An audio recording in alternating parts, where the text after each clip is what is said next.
Hello साथीहरू सबैजनालाई welcome छ मेरो युट्युब च्यानलमा। सबैजना आरामै सन्चै हुनुहुन्छ होला नि हैन। म पनि एकदमै आरामै सन्चै छु भन्नुपर्छ। धेरै दिनपछि फेरि पनि भिडियो बनाउन सफल भएको छु युट्युबमा।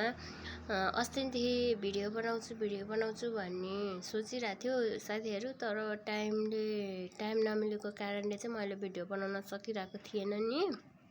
अनि सो साथीहरू मैले हजुरहरूको सामु भिडियो ल्याउन सकेन। I'm so sorry. गाउँमा जानुभन्दा अगाडिमा बनाएको थियो भिडियो, 2-3 दिन अगाडि, त्यस्तै समथिङ 4-5 दिन अगाडि बनाएको थियो क्या हो। अनि त्यहाँबाट मैले भिडियो बनाउन सकेन साथीहरू। कस्तो रगत आयो क्या नाकबाट मेरो। अनि त्यही नै हो साथीहरू। अब भनेको टाइममा भिडियो ल्याउनै सकिन्न क्या। अहिले काम भन्यो बिजी। अब यस्तो हो, अब युट्युबमा ध्यान दियो भने युट्युब रहेछ कि सबै। अब युट्युबमा ध्यान दियो भने युट्युबबाट नै इन्कम गर्न सक्ने, पोपोमा ध्यान दियो भने पोपोबाट नै इन्कम गर्न सक्ने हैन। पोपोमा चाहिँ त्यति धेरै ध्यान दिनु पर्दैन, किनकि 1 घन्टा लाइभ बस्ने अनि त्यसपछि पार्टी लाइभ बसेपछि त्यतिकै रिवार्ड उठ्दैछ। युट्युबमा नि हजुरहरूले साथ सपोर्ट दिनु के साथीहरू। हजुरहरूले साथ सपोर्टै दिनुहुन्न अनि त्यसपछि मैले पनि हुन त मेरो पनि गल्ती छ है साथीहरू। हजुरहरूलाई मात्रै गाली गर्ने न। आजभोलि नि साथीहरू नेपालमा यति बाँच्न गाह्रो छ नि, यति जोगिनलाई गाह्रो छ नि। हामी भन्दा पनि हाम्रो छोरीहरूको लागि भनौँ, अब हामी नै भनौँ न, हामी छोरी मान्छेको लागि चाहिँ जोगिएर हिँड्न एकदम गाह्रो छ कि साथीहरू। कति मार्छन्, कति बलात्कार हुन्छन् हैन। यसका बारेमा चाहिँ म आज छोटो भिडियो बनाउँछु साथीहरू, फुल वाच गरिदिनु होला है।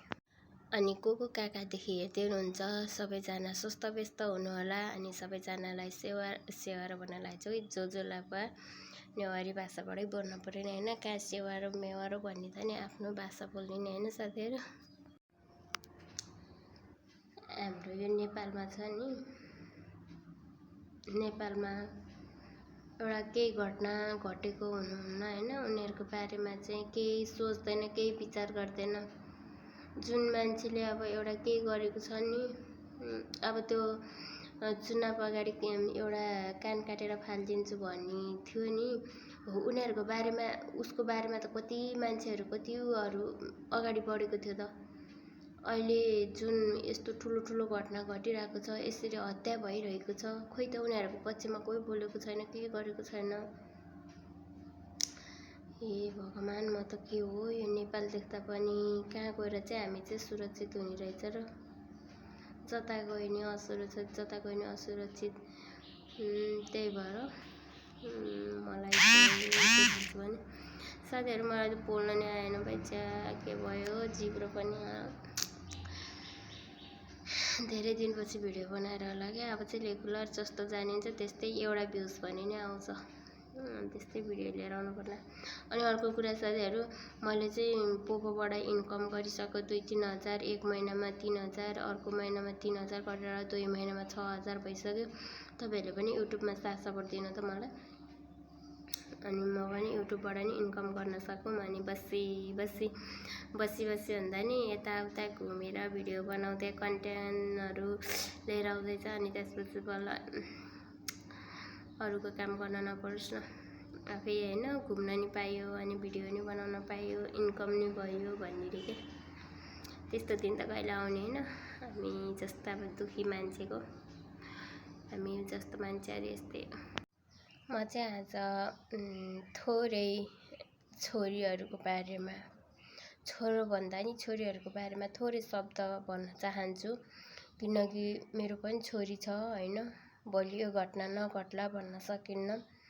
कोही पनि ठुलो बनिनु पर्दैन, कोही पनि होच्याएर किच्याएर उनीहरूलाई हेपेर बोल्नु पर्दैन। दिन दशा भनेको घुमेर आउने हो, पालो गरेर देखेर आउने हैन साथीहरू। त्यही भएर म चाहिँ के भन्न चाहन्छु भने साथीहरू, म यहाँ काम गर्ने ठाउँमा आन्टी हुनुहुन्न हैन। आन्टी हेर्नुभयो भने फेरि मलाई गाली गर्नुहुन्छ, केही काम गरेको होइन। म चाहिँ आज थोरै युट्युबमा भिडियो अपलोड गर्छु भन्ने आशले चाहिँ म चाहिँ यहाँ भिडियो बनाउन लागिरहेको छु। जुन अब पहिला पनि घटिरहेको थियो हैन घटनाहरू। यहीँ चितवनमा सलिना पोखरेल अनि त्यसपछि निर्मला पन्त कति धेरै नानीहरूको घटना बलात्कारी भएर घटिरहेको थियो हैन। हाम्रो देश नेपालमा सरकार नभएर हो कि यति धेरै ठुलो ठुलो घटना हुँदा पनि हत्याराहरूलाई न्याय दिन नसकेको सरकार भएर अनि जो बलात्कारीहरूले पैसाले पेलेर होला कि साथीहरू। म त यही कुरा बुझ्नै सकिन्न कि यदि पैसाले नपेलेको भए तिनीहरूले अब जुन मरेर जाने त गयो हैन। उनीहरूले मरेर गए पनि मान्छे मरेर गयो भने उनीहरूको आत्मा त मरेको छैन नि। उहाँहरूले न्याय पाउनु पर्ने हो र यो बलात्कारीहरूले चाहिँ फाँसी दिनुपर्ने हो कि यिनीहरूलाई चाहिँ। तर हाम्रो देश नेपालमा चाहिँ केही गर्न सकेको छैन हैन। अनि अहिले चाहिँ खुसीको कुरा के हो भने साथीहरू सुर्खेतमा जुन इनिसा बहिनीको नाम पनि राम्ररी सुनेन हो कामको बिजीको कारणले हो। सुर्खेतमा अहिले घटेको जुन अस्ति 4 जना मिलेर बलात्कार गरेर मारेको भन्ने घटना सुनेको थियो। पहिला त फेक होला भन्ने सोचिरहेको थिएँ, त्यति वास्ता गरेको थिएन हैन। अनि जुन अब युट्युब फेसबुक टिकटक सबैतिर समाचारहरू न्युजहरू फैलिसकेपछि चाहिँ मलाई पनि विश्वास लाग्यो कि ए हो रहेछ, टिकटकमा मात्रै भए त फेक हुन्थ्यो, फेसबुकमा मात्रै भए त फेक हुन्थ्यो, यसरी सबैतिर चर्चा भइसकेपछि त रियलै रहेछ भनेर अनि एउटा भिडियो बनाउँछु। किनकि मेरो पनि छोरी छ हैन। भोलि मेरो छोरीमाथि पनि त्यस्तो नहोला भन्न सकिनँ। दिन दशा भनेको देख्दैन कसैले पनि हैन। के अरे त्यही भएर म चाहिँ के भन्न चाहन्छु भने यो साउदीतिर जस्तो हुनुपर्ने हो कि साथीहरू। एउटा केटी मान्छेलाई एकचोटि हेरेर अर्कोचोटि हेर्दाखेरि चाहिँ तिनीहरूलाई चाहिँ कानुनी लाग्न पर्ने अनि त्यस्तो हुनुपर्ने हो कि। हाम्रो देश नेपालमा खोइ के हो त्यही बुझ्न सकेको छैन। तर अर्को खुसीको कुरा के हो भने साथीहरू 4 जनालाई चाहिँ अहिले यो सुर्खेतमा घटेको घटनामा चाहिँ 4 जनालाई चाहिँ पक्राउ गरेको छ अरे हो कि हैन भएरै भन्नुभएको त होला नि। अनि त्यो चाहिँ मलाई एकदम खुसी लागेको छ हैन। किनकि अब पहिला जुन नानीहरूलाई बलात्कारी गरेर हत्या गरेर अनि त्यसपछि मारेको थियो नि तिनीहरूलाई अहिलेसम्म पक्राउ गर्न सकेको थिएन हैन। अहिले चाहिँ 4 जनालाई चाहिँ पक्राउ गरेको छ अरे। पक्राउ गरे पनि जुन त्यो नानीको बोयफ्रेन्ड भन्नेले चाहिँ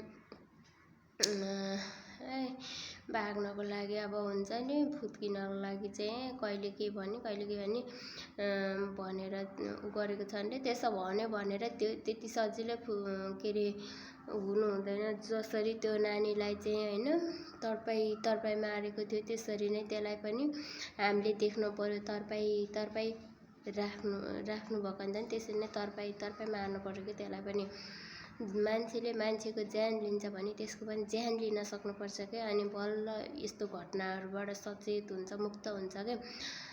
जबसम्म यो नेपालमा हुन्छ नि मान्छेले के अरे जति गरे पनि वास्ता नै नगर्ने अनि पैसा दिएपछि छोडिदिने त्यस्तो गरेर नै होला क्या। मलाई चाहिँ त्यस्तै लाग्छ कि सायद अब पैसाले पेल्न सकेर होला कि। नत्र भने त हैन मान्छेको अब 9 महिनासम्म कोखमा राखेर कति गाह्रो दुःख कष्टसँग हुर्काउँछौँ बढाउँछौँ। भोलि बुढेसकालको सहारा होला नि। छोरी भनेको त बुढेसकालकै सहारा हुन्छन् के। छोराले हेर्दैन हैन तर छोरीले चाहिँ 100% हेर्छन् के। अनि अर्को कुरा के हो भने हामी केटी मान्छेहरू पनि एक कल दुई कलको भरमा अनि अब कोही कसैले वर्षौसम्म मिठो बोले पनि कसैलाई फ्याट्ट विश्वास गर्ने जमाना छैन क्या। आजभोलि चाहिँ हामी आफै नै सचेत हुनुपर्छ के। त्यही भएर घरमा झुटो बोलेर बाहिर निस्किने ह्यानत्यान गर्नु हुँदैन। अब फर्स्टचोटि घटेको घटना भए त हुन्थ्यो। हामीहरूले नै यत्रो ठुलो घटना घटेको सुनिराखेको छौँ। अनि यस्तो घटना घटेको सुन्दा नै अनि हामीले घरमा ढाँटेर छलेर हिँड्यो भने हाम्रो हालत के हुन्छ त नि। अनि त्यही भएर हामीले जहाँ जाने हो जे गर्ने हो त्यही नै भन्नुपर्छ हैन। कोही कुरा त ढाँट्न पनि पर्छ हैन। तर ढाँट्न पर्छ भनेर यहाँ जान्छु त्यहाँ जान्छु भनेर धेरै कुरा ढाँट्न पनि हुँदैन कि। सो साथीहरू म चाहिँ एकदम दुःखी छ होइन। यस्तो टाउको दुख्छ क्या मतलब अब नेपालमा यत्रो घटना घटिरहेको हुन्छ। कोही बलात्कार गरेर कोही के गरेर कोही सुसाइड गर्छन्। मान्छेहरू किन यसरी मर्छन् होला के है, किन यसरी मर्छन् होला। मान्छे दुःख गरेर खाने बरु होइन। त्यसरी मान्छेहरू बलात्कारी गरेर मार्यो त मार्यो, उनीहरूलाई मनै पर्दैन भने छोडिदिएको भए कि त गरेर खान्थ्यो कि ऊ आफैले सुसाइड गरेर मरेको भए नि अब एउटा केटा बिना बाँच्न नसक्ने भन्ने हुन्थ्यो होइन।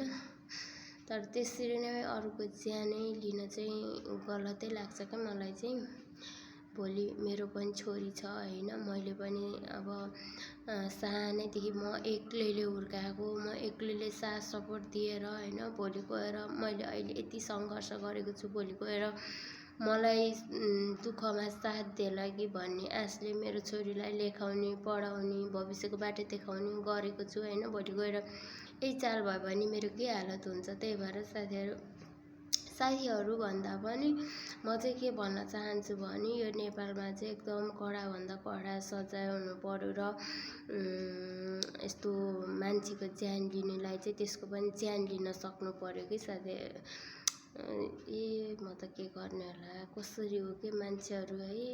हामीलाई एउटा कुखुराको चल्ला मार्नलाई माया लाग्छ, मान्छेलाई मान्छेले मार्छन् कि यहाँ त म त अचम्मै पर्छ। अनि सोच्न पनि सक्दैन क्या म त, अचम्मै पर्छ। खासै बोल्न आउँदैन। अब भिडियोमा क्यामेराहरूमा बोलिराख्ने भए त बोल्न पनि आउँदैछ। अहिले त झन् 1 महिना 1.5 महिना भइसक्यो भिडियोहरू नबनाएको पनि।